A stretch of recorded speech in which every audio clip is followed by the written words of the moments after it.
Welcome to the Monterey Bay Community Power Operations Board of Directors meeting, Wednesday, December 6th. I'm Ray Corpus, and Renee Mendez is not here today and asked me to chair the meeting. So with that, let's have roll call. Mr. Palacios? Mr. Bernal? Mr. Montoya? Here. Mr. Goldstein? Here. Mr. Baumann? Here.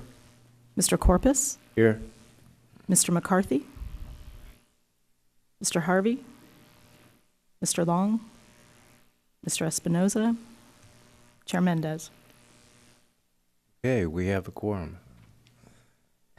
So let's go to the second item, consideration of late additions or deletions to the consent and regular agenda. Ms.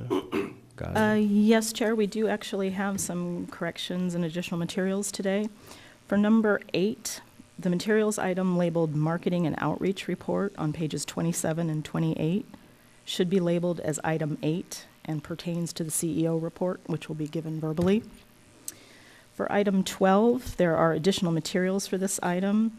A resolution is attached in the original agenda materials, so the agenda language should read, adopt resolution authorizing CEO to execute Edison Electric Institute master agreements, confirmation agreements, and the lockbox agreements. And a revised version of this resolution is included in the additional materials for item 12. Lastly, on item 13, the item should read adopt resolution for 2018 board meeting calendar rather than approve resolution.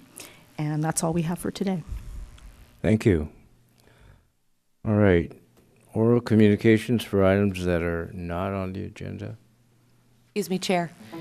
Sir, may I ask you to advance the slides? We're having a little trouble over here with the remote mouse, or whoever has the controls. All right, we're going to work on the controls.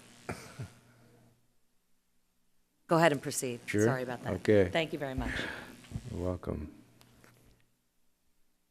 Consent, well, the oral communications for items that are not on the agenda.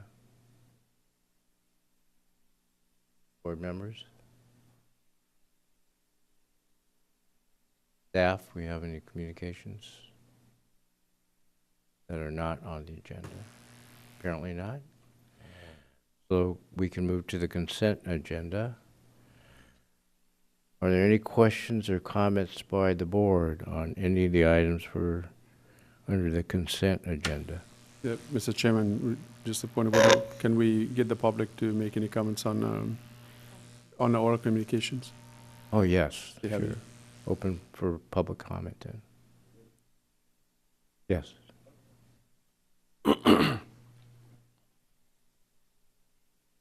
Thank you, Tom. I wasn't sure if it was public or just... Yeah, sorry. Okay, I appreciate the time. First of all, I'd like to say good morning and thank everyone for all the hard work they've been doing for this MBCP for so long.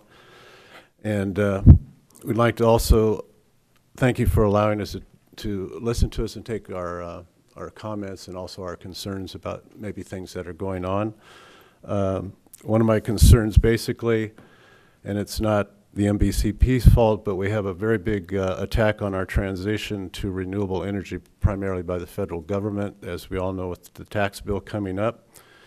I know you guys can't change that, but what can we do? My question would be in the future as a CCE to keep that transition going.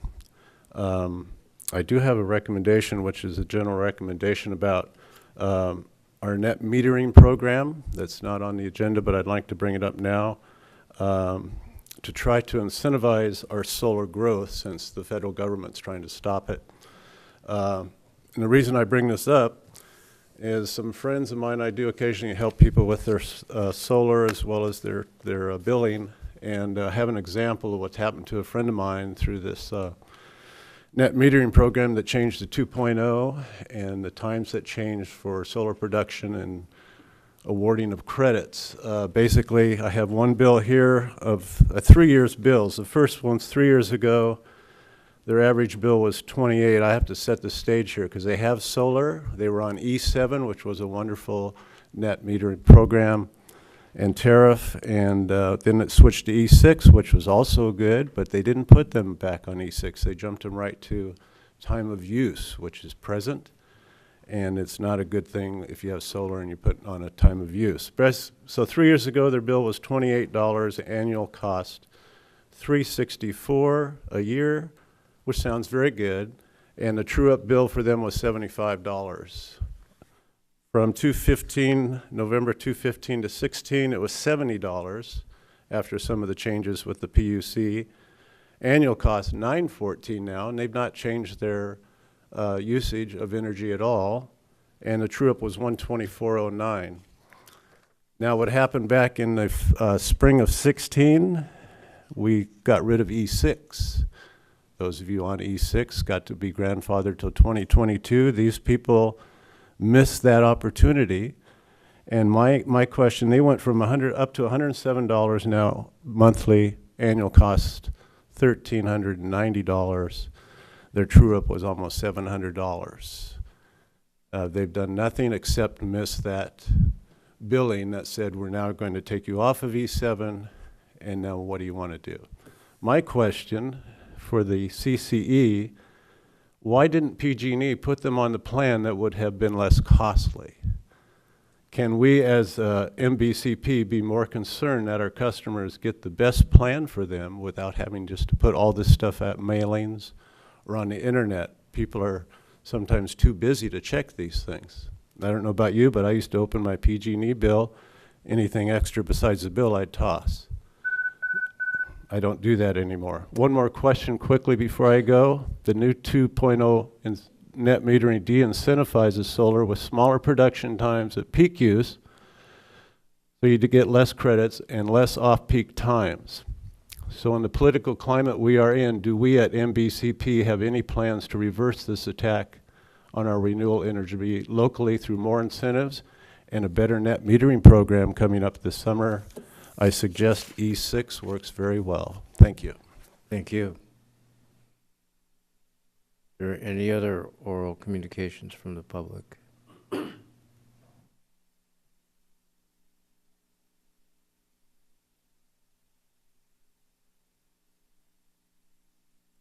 Hi there, my name's Tiffany Wisewest.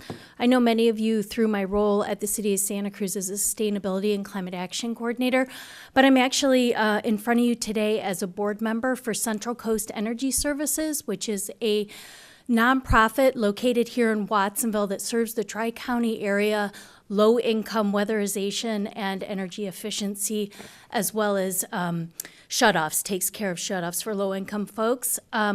We have been talking to other CCEs about how concerned about how low-income folks and their special rates that they have with PG&E and programs. We want to make sure that as we transition over to the CCE, that you have in mind those low-income folks. The other CCEs have learned some lessons from the transition in order to make sure there's minimal impact on low-income folks and ensure that their rates don't actually increase. We're summarizing that information and we'll be sending you a letter with some suggestions, but I just wanted to bring that to your attention and that CCES stands ready and willing as a partner to you in order to ensure that low-income folks don't have any negative impacts from the transition to the CCE. So thank you so much. Thank you. Other oral communications from the public? Okay, I'll close the oral communications and move on to the consent agenda. Morning, Mr. Harvey. Are there any questions from the board on any of the items on the consent agenda before you? I move, Chairman, to the consent agenda. For a second? I have one question, actually. Like just a typo on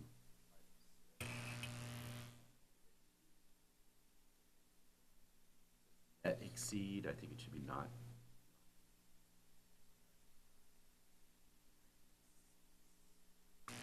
You have a clarification?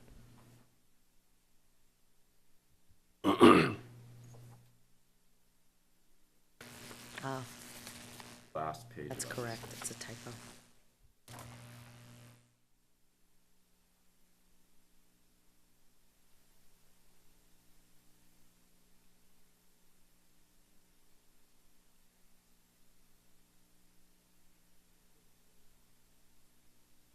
Thank you.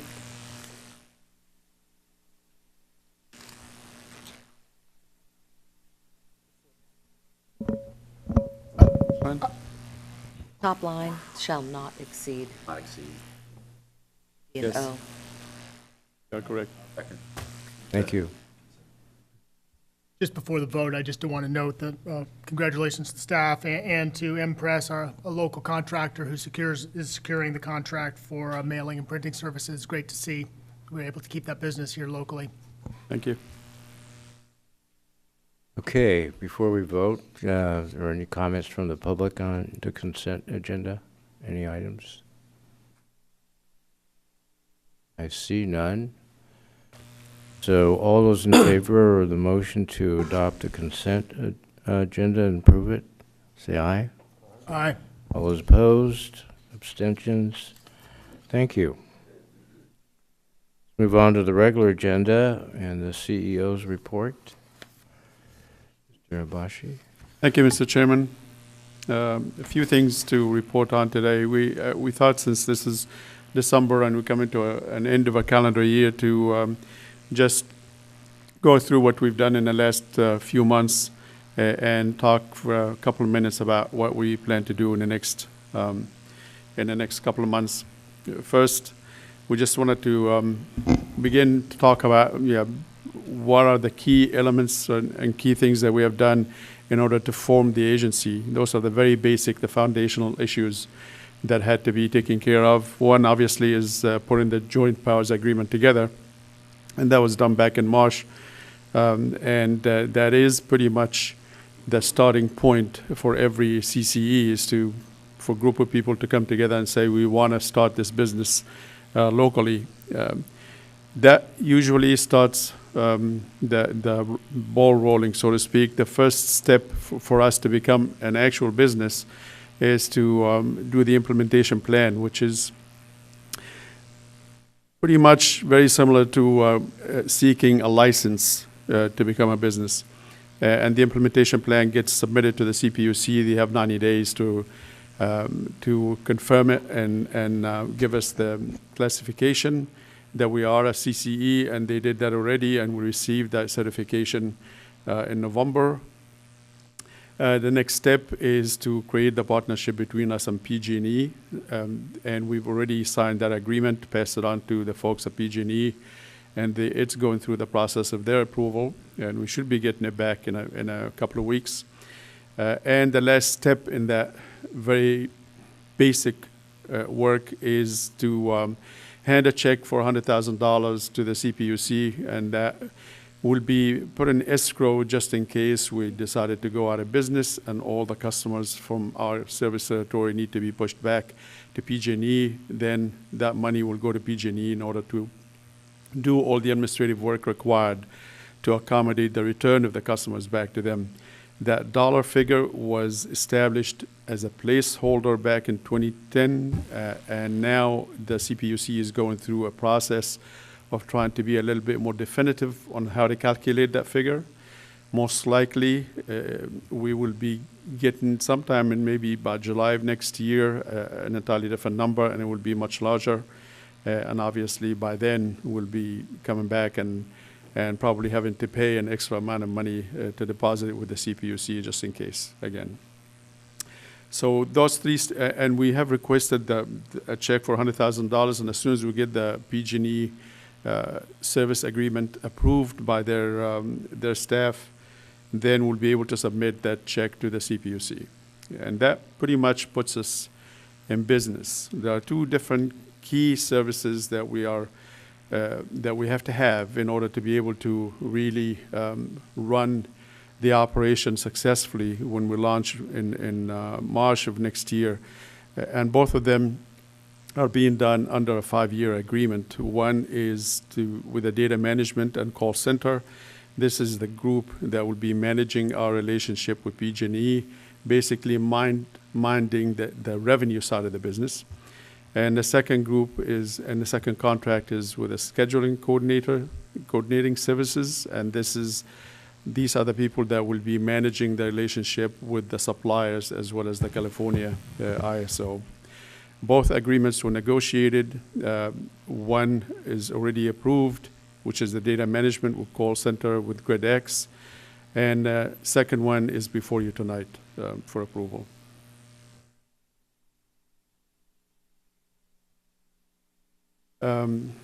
Obviously, we're in the business of buying wholesale power and selling at retail. That is our core business. We have a lot of other things that we're going to do, but our core business is buying wholesale, selling retail.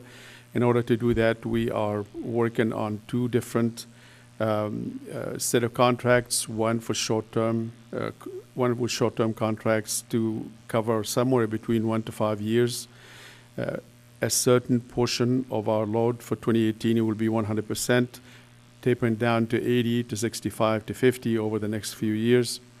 And the second will be to do a long-term arrangement that will be 15 to 20 years to start somewhere around 2020 or 2021. We've already issued 2 RFOs, as you probably would recall. Now we have agreements approved as of November 15th with 5 suppliers. We're going to have 2 more before you today.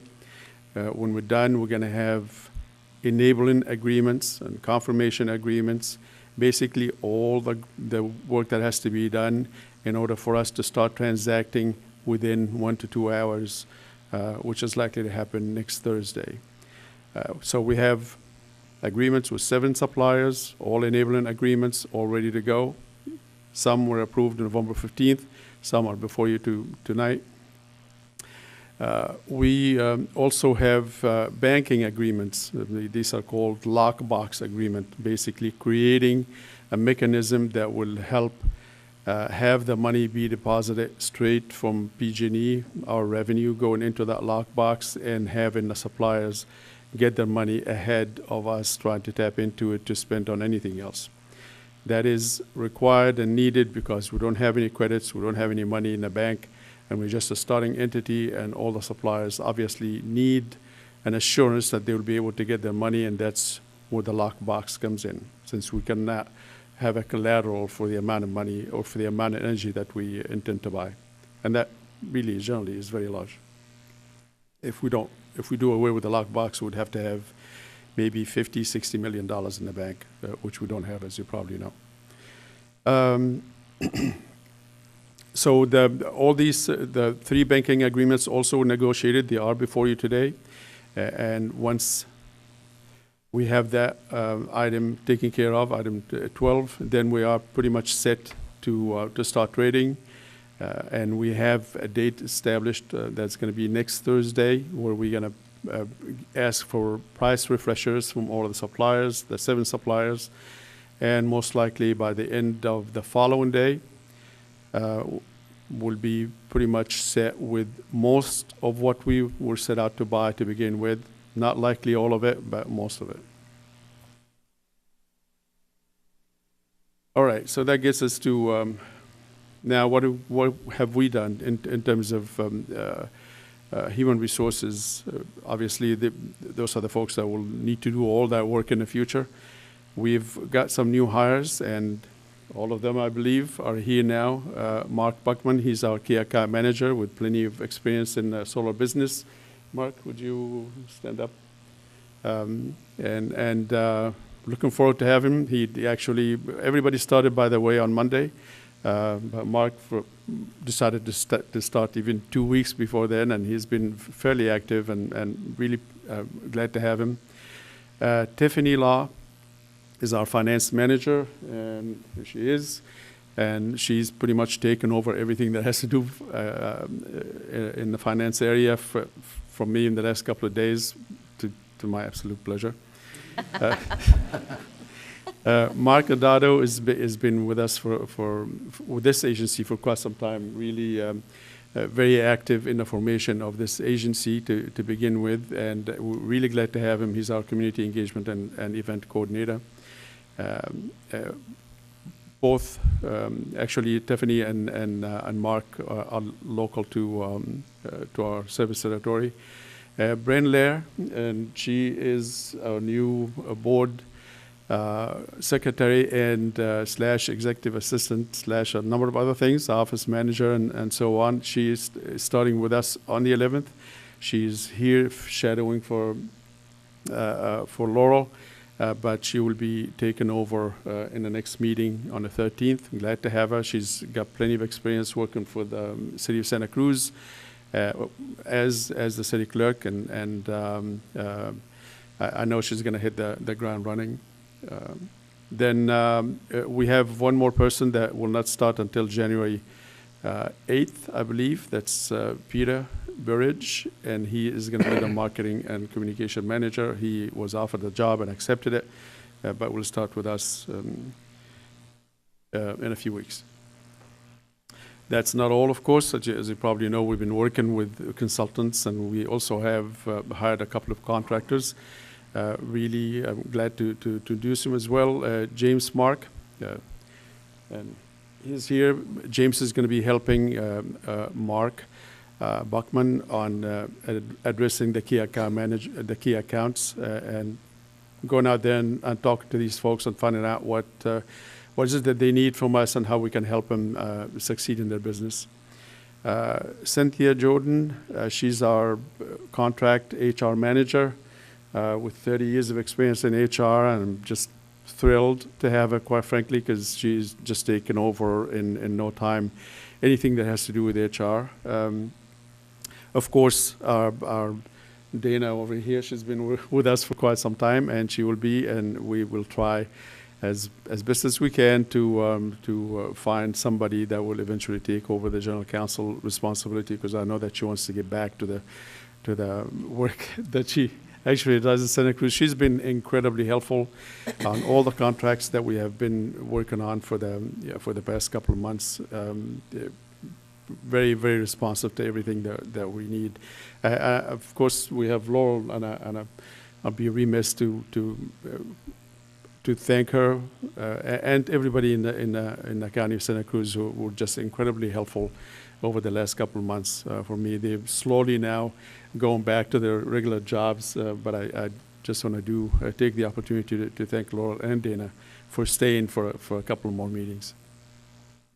We have a number of consultants that we hired, and ones that were hired already before I started.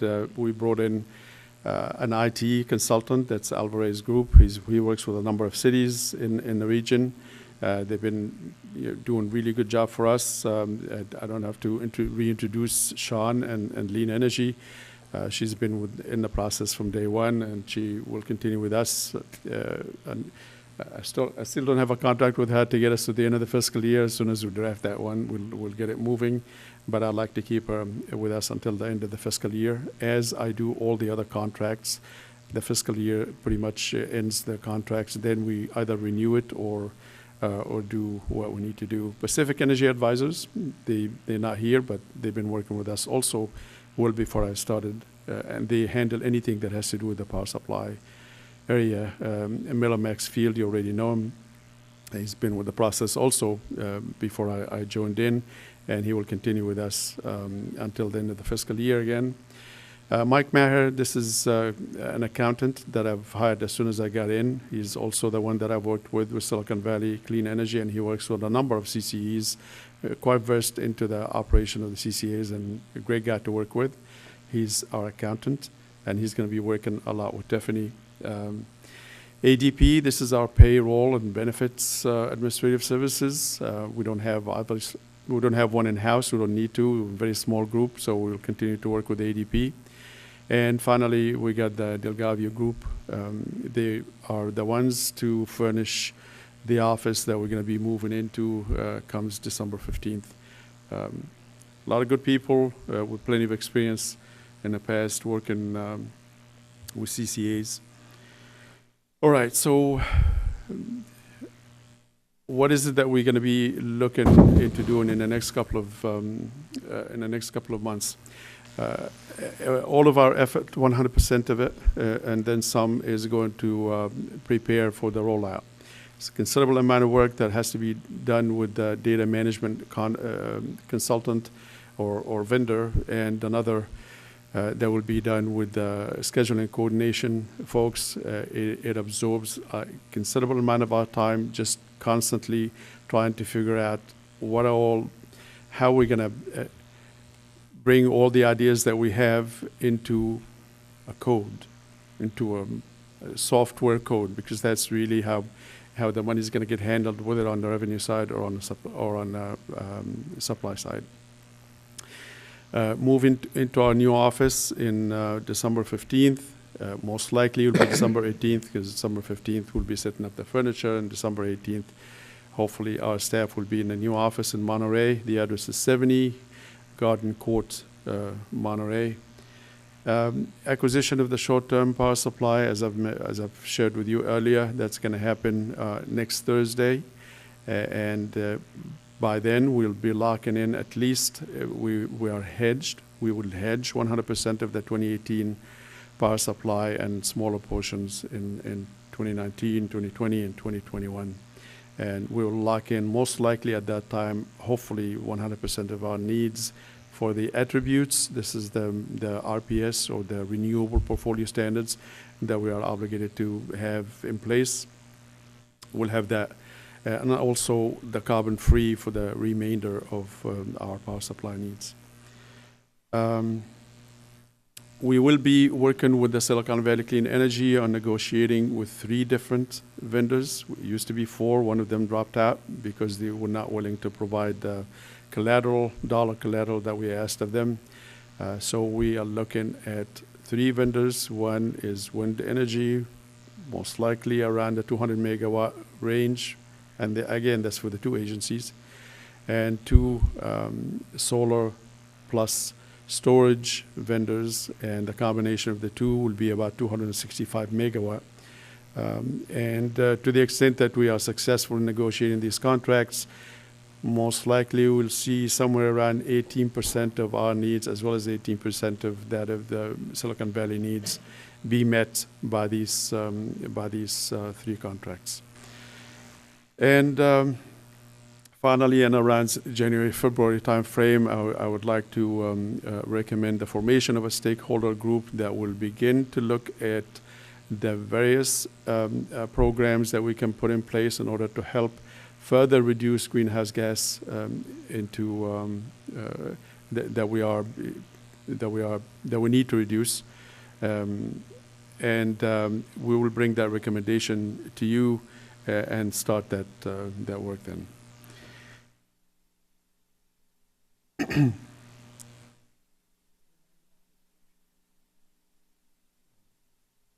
Oh, yeah, the last reminder that we do have a workshop that's scheduled for January 20th, if I remember correctly. Many of you have signed up already. Some have not responded yet. I encourage you, please, to do so. We will be discussing in that workshop the basis for which we're going to start putting together a strategic plan. Perhaps we'll be able to talk about risk management as well, and a number of other things. I think it should be a good one. It should be very helpful for us going forward to hear from you. Where do you want us to take this agency? And with that, Mr. Chairman, I'll stop and address any questions that you might have. Any comments or questions from the board? Just, this is very solid work. It's an impressive timeline and list of accomplishments. I also appreciate that we can actually just take your CEO report back to our communities to share kind of the summary of what's happened. That's terrific. Thank you. Any other comments, questions? Thank you for a very good report, Mr. Habashi. I guess I would welcome the new staff aboard. Looks Yeah. like you've been able to make some great hires, and congratulations and welcome aboard. Thank you. Thank you. All right, item 9, approval of contract with the Energy Authority for power scheduling coordination services. Yeah, Mr. Chairman, this is one of the two agreements that that I spoke of earlier. This agreement is, the term of it is 5 years. This is TEA, the Energy Authority, have been in this business for quite some time. They started in Florida to do scheduling coordination for a number of municipal utilities, and they have, a few years later, have had another office right here up in Seattle in the Northwest to do the same thing for a lot of municipal utilities and a lot of not-for-profit power suppliers on the West Coast. They have got a few already in California, and they were one of 3 to respond to our RFO. And we talked to them, thought that we can do a very good deal with them for a variety of reasons, and we're asking now for your authority to go ahead and sign a contract with them. It's a 5-year contract, as I mentioned.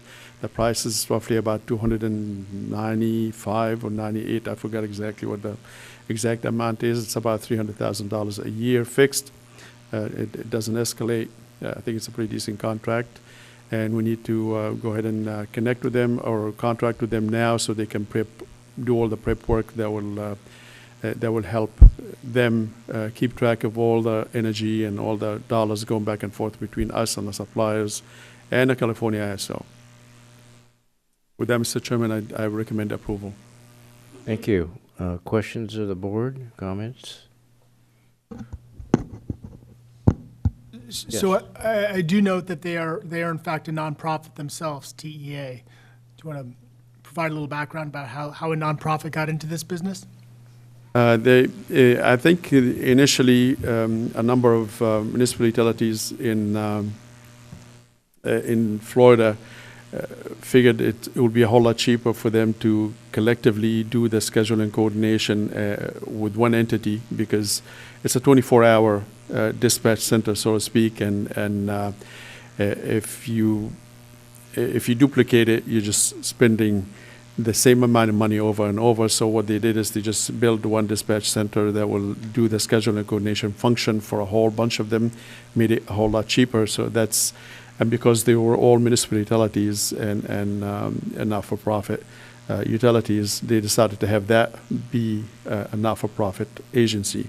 And it works just as good for them as it does for us and for any other not-for-profit utility. Thank you. Okay, any other questions or comments from the board? We take it out to the public for any comments or questions on item 9. Okay, seeing none, back to the board. What's the board wish?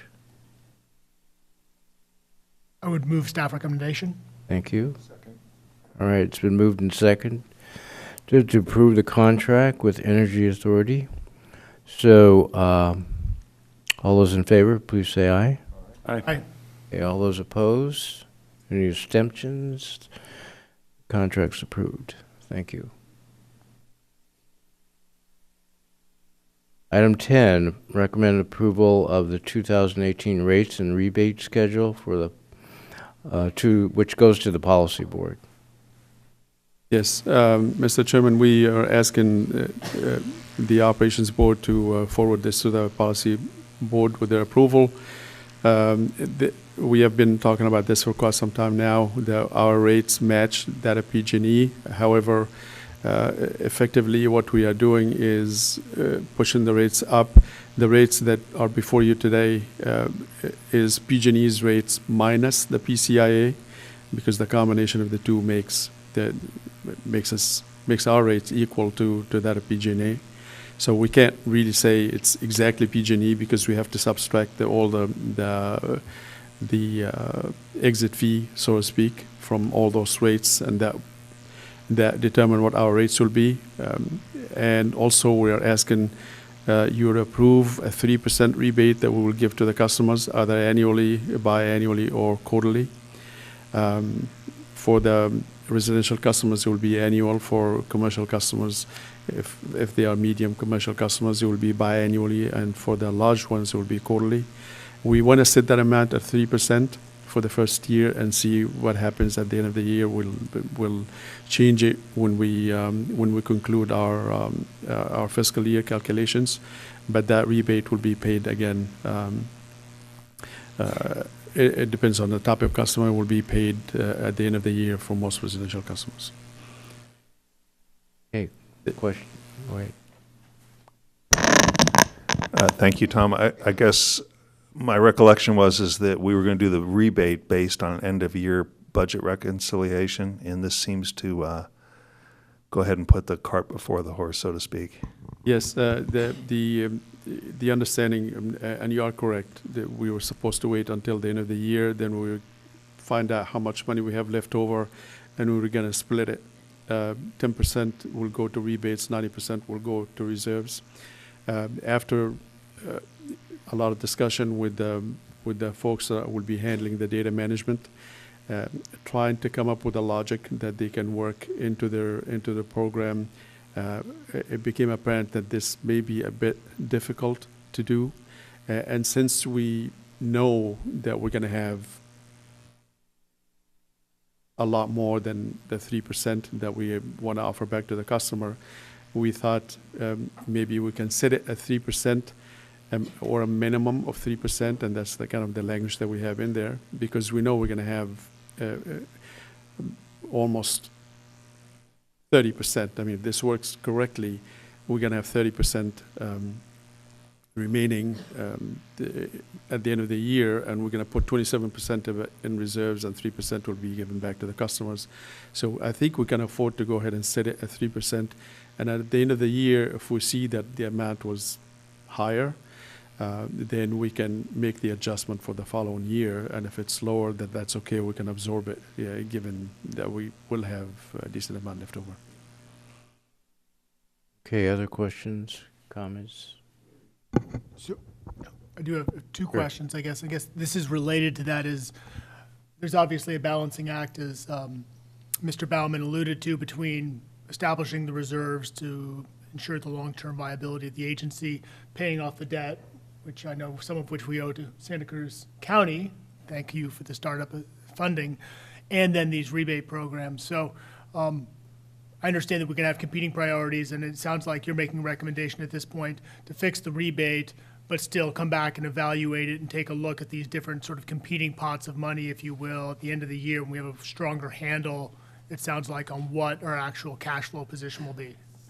Yeah, and I just want to be very clear in regard to paying the debt. The debt will have to be paid first. We actually are under obligation by the agreement that we signed with River City Bank to pay him off within 1 year from the time we established the line of credit. So they will be paid off ahead of everybody else, or ahead of anybody else, whether it's reserves or rebates or whatnot. But remember that what we pay in them really, on the outside, is going to be $3 million, which is the non-revolving line of credit. The revolving line of credit, it's really a cash account that will be set in a lockbox to make sure that we handle any negative cash flow for early on when we roll the program. It's not money that we can actually take away. It's money getting replenished from revenues coming from the customer side. So we should be able to pay off the bank. We should be able to pay off the city of Santa Cruz, which I believe we had an upper limit on the amount of money that we bought. I mean, the county of Santa Cruz, which we have an upper limit on the amount of money that we bought from them. I think it's going to be somewhere south of $300,000. So the combination of the two should be easily paid after a couple of months in being in operation. Then we'll still, at the end of the year, we'll end up with enough to give the 3% rebate, and we'll still have a healthy margin for the reserves. Go ahead. I do have a separate question based on a public comment we received earlier this morning about some of the rebate programs that PG&E offers for low-income residents, and I'm not sure how that ties into this topic, but if you could help me understand a little bit about how we will be offering similar types of programs for low-income residents to PG&E going forward, if we'll be considering that at a separate time, or if that's already baked in at this point. Yeah, certainly. Just a reminder, the low-income program that PG&E has, that will continue. in the same amount. There will be no effect at all on what PG&E offers today, eventually to our customers, because that program is handled via the distribution and transmission side of the business, which PG&E is still keeping. In addition, and you're going to hear that in a few minutes when we talk about the programs or the products that we would like to offer or the rate structures that we would like to offer, you will hear additional ideas about how we intend to supplement and give a little bit more to our low-income folks. Thank you. Yes. A question about the earlier.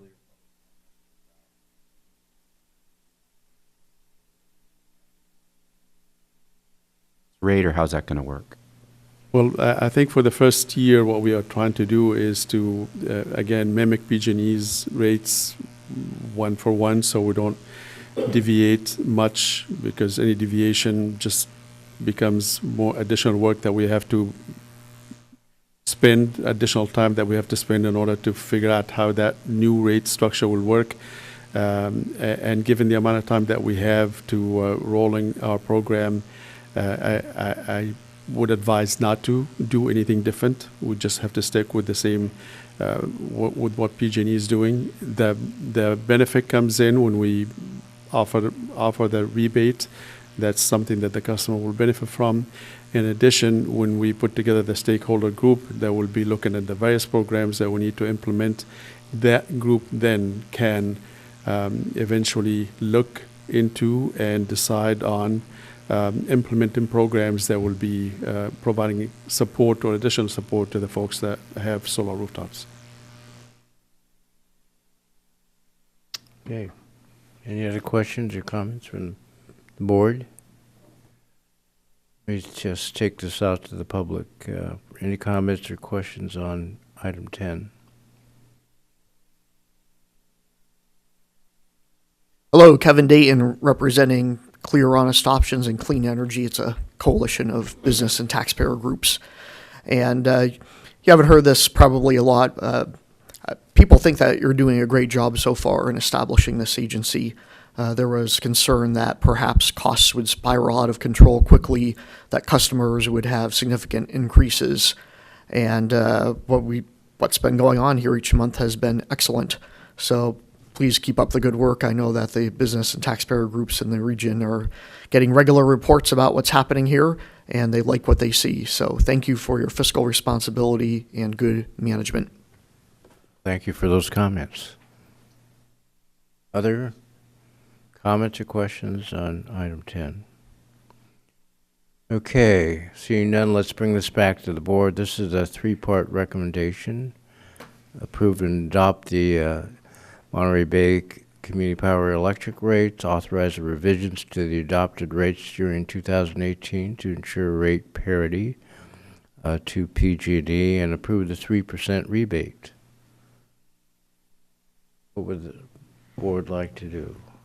But by way of clarification, I guess I just want to clarify one of the points that you made at the beginning, Mr. Chair, was that this was actually a recommendation to the policy board. Is that correct? Correct. We're not actually setting, okay. Right, there's another step in the process, right? Well, with that caveat, I would move the staff recommendation. Okay, thank you. Been moved and seconded. All those in favor, please say aye. Aye. Aye. All those opposed? Any abstentions? Okay, this moves on to the policy board. Thank you. Item 11, approval of the Monterey Bay Community Power product offerings. Thank you, Mr. Chairman. I'm going to ask, so I can get a break, ask Sean to go ahead and introduce this item for you. Great. Good morning, board members. It's my pleasure to walk you through the product offerings that we are recommending for Monterey Bay Community Power after several rounds of conversation and work with all of our various contractors to figure out the best package to put forth as an initial set of product offerings for Monterey Bay Community Power customers. The first of which is MBCP's default product offering. We are recommending that this would be called MB Choice. This is comprised of carbon-free power supply that also includes 30% California eligible renewables. Worth noting that this meets and exceeds state renewable portfolio and beats PG&E on its clean power offerings. So that would be the default product that customers would be enrolled in beginning in March for Phase 1 customers, followed in June or July for Phase 2 residential customers. As we've just discussed, it also includes a 3% rebate off the generation rate for 2018, which will be paid either quarterly, biannually, or annually, depending on customer class. And what that really translates to is that quarterly payments would be made, that rebate would be established for large commercial and agricultural customers, biannually for smaller, medium-sized commercial customers, and annually likely to be paid out in December for residential customers, as showing as a credit on the PG&E consolidated bill. And we're working on the bill language for that right now. So that MB Choice would be the name of the default product. Two other opt-over options would be, the first would be MB Green Plus, which would allow customers who elect voluntarily to participate in this program to redirect their 3% rebate in support of local investment in local renewable resources. And initially, this would come through power purchase agreements. Hopefully, over time, this would also mean the development of new in-county or in-tri-county region resources. The revenues collected under this program will be tracked, and we will be able to report out on an annual basis which local project or projects plural have been supported in addition to the other portions of the clean power portfolio for MBCP. So that would be, we're proposing MB Green Plus. The third is called MB Share, and I'm pleased to say this is a unique program among all the CCAs in the state, and I think one that will be watched and perhaps emulated going forward. And this is really the local sharing option that gets to the heart of additional support for both low-income ratepayers as well as clean energy and sustainability projects in the region. This allows customers that elect to choose to do so to donate their rebate to fund local projects, nonprofits that lower greenhouse gas emissions or support low-income ratepayers. We are proposing that those funds would be allocated through the existing community foundations in each county. This way, the MBCP board is not in a position of either creating its own foundation or, going through the process of picking specific organizations, that we would work with the community foundations to do that on our behalf. We have been in initial contact with all three community foundations. All have indicated interest if the board so chooses to move forward. And the last thing I'll say about this is that the revenues under this program would also be tracked and annually reported to the customers in terms of the impact and which organizations the project has funded. So if you will advance to the next slide, Tom, or whoever has the controls. So that's the kind of the lineup right now, and Miller Maxfield worked with us to develop these sub-brands through which to begin to promote these products. So with that, I'll ask for any questions. Just a quick thing to add, Mr. Chairman. We are thinking about for the MB Green Plus that we may also end up pushing that money into one of the many organizations out there that help put solar rooftops on low-income housing, and that's one of the ideas that we're playing with, at least for the MB Green, for the MB Share. We will, again, as Sean mentioned, we will push it to the foundations. Then the foundations will dispense of it as they see fit, with certain guidelines that we will promote. Thank you. Questions? Yes. So on MB Share, it sounds like that there's sort of two kind of directions that those funds could go. One is to support lowering greenhouse gas emissions from nonprofits, and the secondarily would be to support lower income ratepayers. I guess the question for you is, if there was a local government project to reduce greenhouse gas emissions, would that be an eligible use of those funds through the community foundation as a nonprofit, or is it really strictly 501c3s we'd be talking about? Want me to take that? Yeah, would you please? I think that's to be determined. And I think another piece of this is that our intention, once it's cleared through legal hurdles, is that customers who elect this option, it would be a tax-deductible contribution. And so we would have to make sure that that public project would be considered tax-deductible. And so that certainly we can put it on the table as we advance the conversations with the community foundations.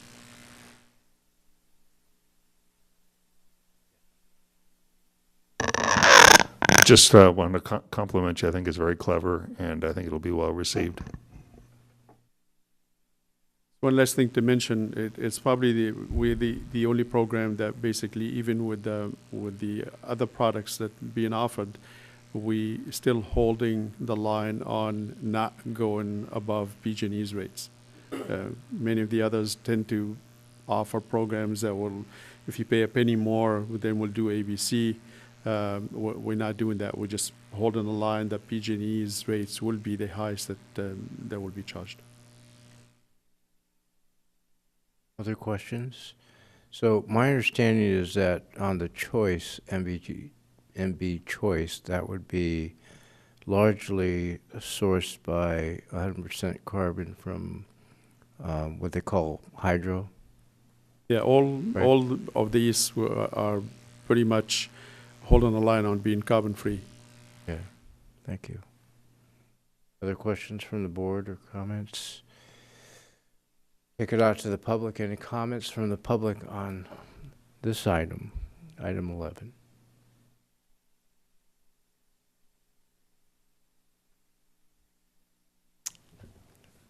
Good afternoon, or good morning, Board.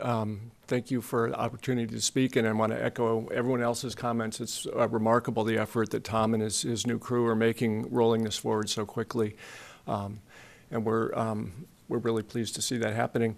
I had a question about my understanding in what we were looking at going forward, that an option would product option would be offered for paying more money for 100% local renewable energy. And I understand in the ramp up, due to time constraints, it's difficult to do everything we might want to be doing in the future. I wonder if Tom or staff could just comment on what they're looking for in the future, if that would still be something that they would be recommending in the future, or what their approach would be. You're welcome to answer that question. Sure, I'm happy to address it. I think if you, many of the things that we have recommended so far, we have tried to be very clear that we just want to get it for the 2017-2018 fiscal year, because this is the year when we're rolling everybody and there's considerable amount of work that needs to be done. So we're trying to do everything conceivably possible to do everything, but do it in a way that doesn't consume a huge amount of time that we know we need to spend on rolling the program out successfully. We are open to many future ideas that I'm sure will be coming from that stakeholder group that hopefully will be able to form sometime in January and February. I don't see us ever being stuck in one area or one set of programs or one set of products. We will always continue to change and improve, and I'm almost certain there will be ideas to do some local programs that will, to the extent that people are willing to pay for it. Okay, any other comments or questions from the public? Okay, let's bring it back to the board for action. So related to my question that I asked earlier, I guess one of my recommendations would be that, assuming that the local agencies would be tax deductible, which is my understanding,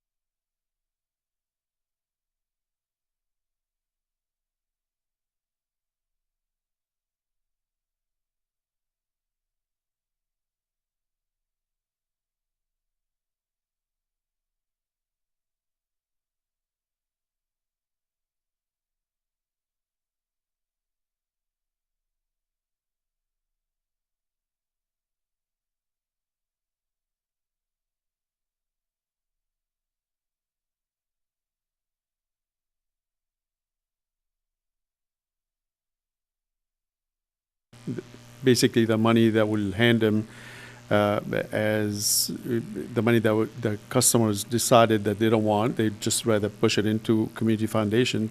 And we would like for that to be, for the most part, unaffected by how we can give them a criteria, but not specifically point out where they need to put the money.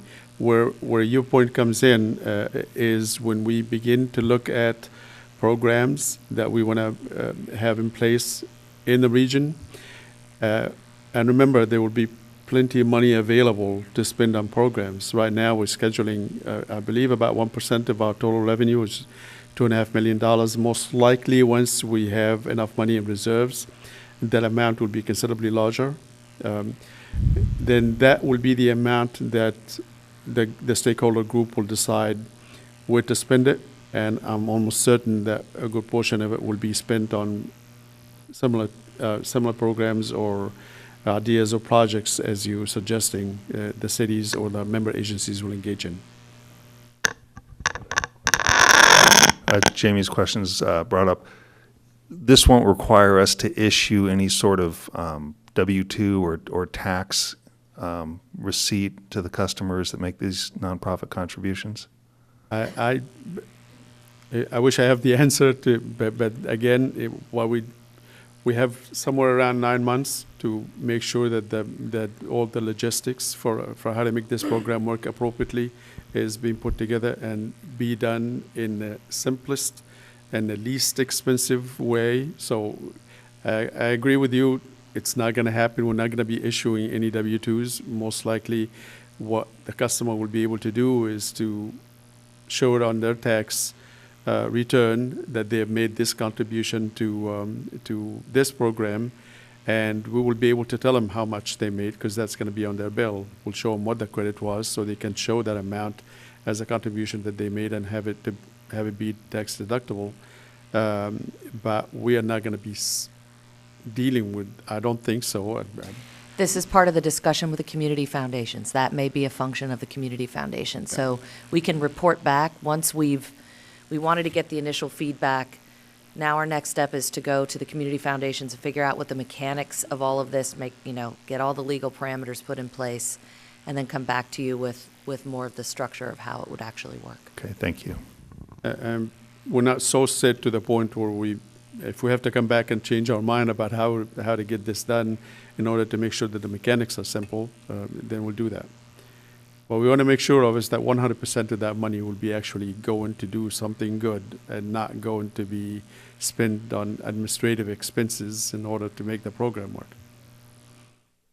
Mr. Chair, if I could, Sure. I just appreciate the insulation of going through a 501c3 due to the makeup of the operations and the policy boards and the number of agencies involved. I think it's problematic if we try to start steering it towards one particular local agency. I understand it's well intended. I just think that it opens up a can of worms. I prefer having a neutral, independent 501c3 make a benevolent determination. I think it's the appropriate thing to do.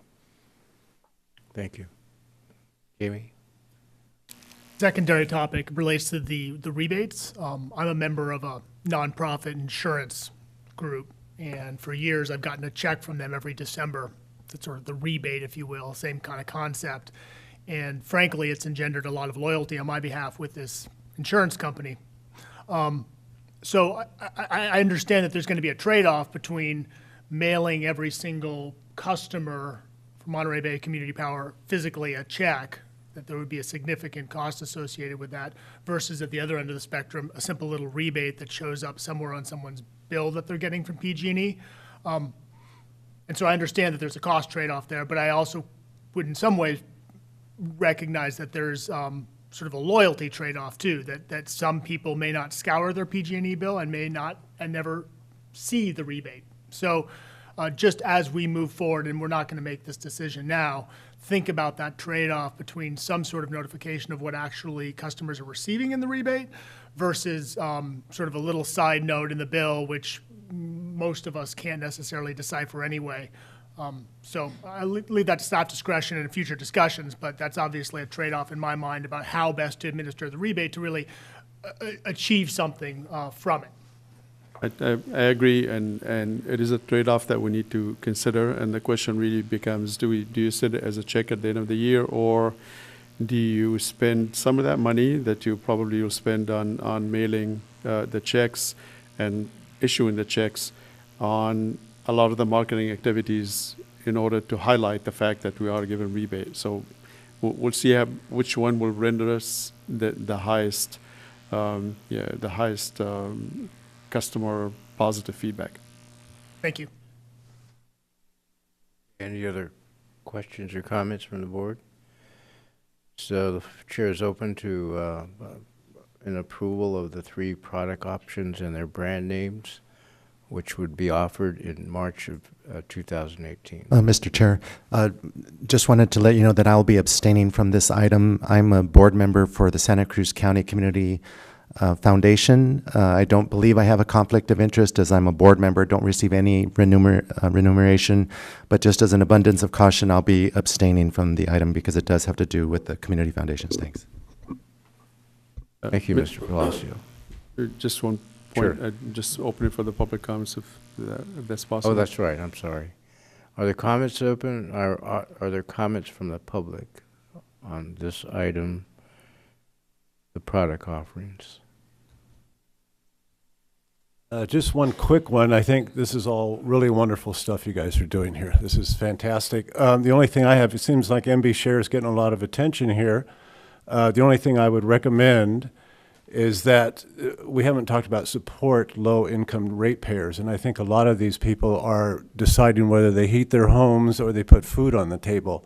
So I was wondering, since you do pay quarterly, for the bigger companies or ag or something like that, could we also do that with the income rate, the low income people, so that they can get that money sooner instead of waiting all year, and it would help them maybe get through the year a little bit better? Thank you. Thank you. Yes. Carlos, at the risk of being arcane, just because we've been through this, I think at least what I recall our council telling us is that if you abstain, it still would be an affirmative vote. So to recuse yourself, you would want to say you want to recuse yourself and then actually leave the room during the vote. And I know it seems a bit, but that's what the FPPC provides as a guideline and so forth. Okay, I'll step out of an first. abundance I'll go in of the back. caution. I think that's what they recommend. Okay, thank you. Please note for the record, Mr. Palacio is recusing himself from the vote on item 12, or 11, sorry. Okay. Mr. Chair, I Wish of would the move board. the staff recommendation to adopt the 3 different rate structures as proposed and outlined by staff. Thank you. And I'll second. All right. All those in favor, please say aye. Aye. Aye. All those opposed? Any abstentions? We have one recusal. Thank you. Item 12, execute Edison Electric Institute master agreements and confirmation agreements and the lockbox agreements. Thank you, Mr. Chairman. This is the second patch of number of agreements that we are putting together with power suppliers / marketers / banks in some cases. With that group of agreements, we now, along with the 9 agreements that you already approved back in November 15th, now we have enough enabling agreement to allow us to trade with those 7 different companies. Those are the ones that actually responded to our RFO when we sent that one out back in September. Once they are approved, then we are ready to trade. Everything is set up. Everything is set with the bank for the lockbox. Everything is set with the suppliers. And in one day, we'll be able to trade. That's next Thursday. We'll be able to trade 4 power supplies for 2018, 19, 20, and 21. With that, Mr. Chairman, I'm recommending approval of these contracts, or authorizing me to approve the contracts.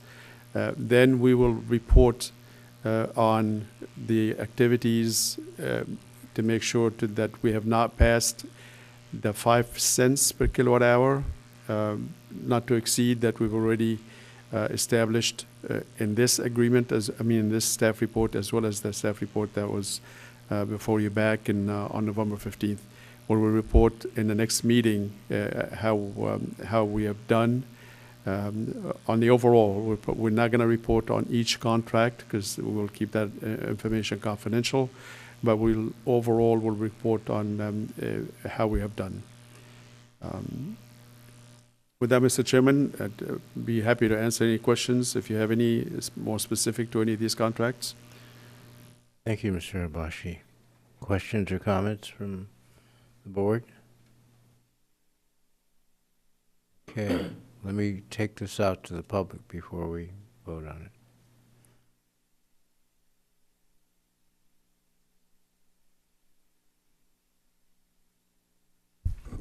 Robert Frischmuth from Communities for Sustainable Monterey County.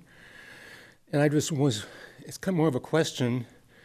These short-term contracts, but I was sort of wondering, can you give us a feel for what the flexibility is in the future, how short-term, and can they be changed? It's just so we have flexibility to change our minds and operate in the future. Are we stuck for 5 years, or is it something that's manipulated? Thank you. Sure, I'll address the question, Mr. Chairman. The only thing that we are doing at this point is hedging 2018 at 100%. Most likely, when we're done at the end of Thursday, we're still going to have some open positions that we need to fill. That usually you can't just lock them all that easy. You can't get all the quantities that you need at a reasonable price sometimes, and the price go up as you go further in the year, and as you go further and you go higher in quantity, they also go up. So we have to make certain decisions to make sure that we are optimizing, minimizing our cost. The only thing that we're likely to lock in it will be 2018. For 2019, we're going for 80% of the customer demand. For 2020, we're going for 65%.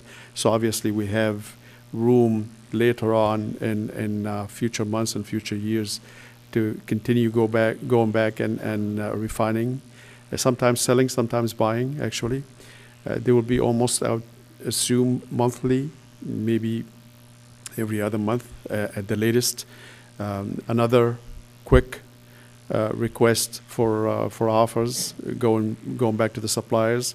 To the extent that we're going to go to any of these suppliers, the ones that we've already approved contracts with, then we'll just do that automatically.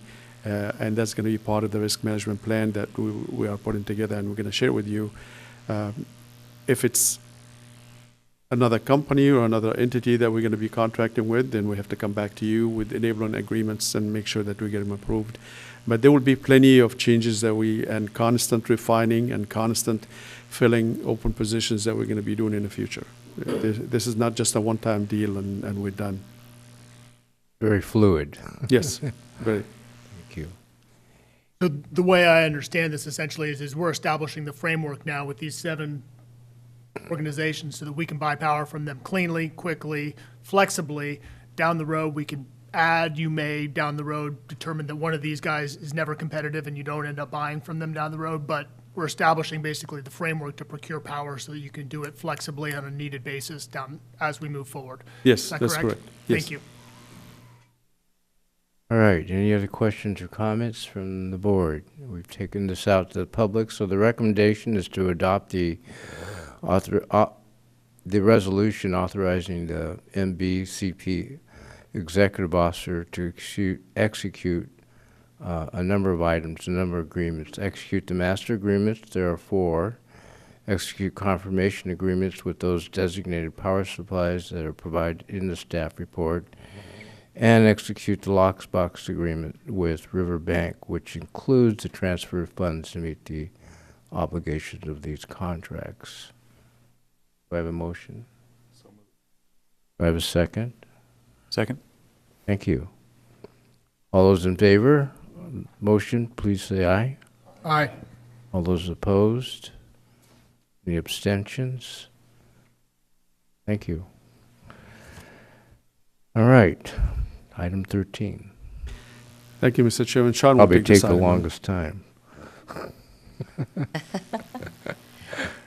Okay, we're going to wrap up today with our proposed meeting schedule for 2018. You have a resolution in your packet that will set these dates. The summary is that there will be an MBCP board meeting every month. 8 of them will be operations boards meetings in the months January, February, April, May, July, August, October, and November. Alternate months will be policy board meetings beginning March, then June, September, and December as proposed. The time and location will be, as it has been this year, 9 a.m. Here in the city of Watsonville, or at the new boardroom at MBCP's offices in the city of Monterey when that becomes available.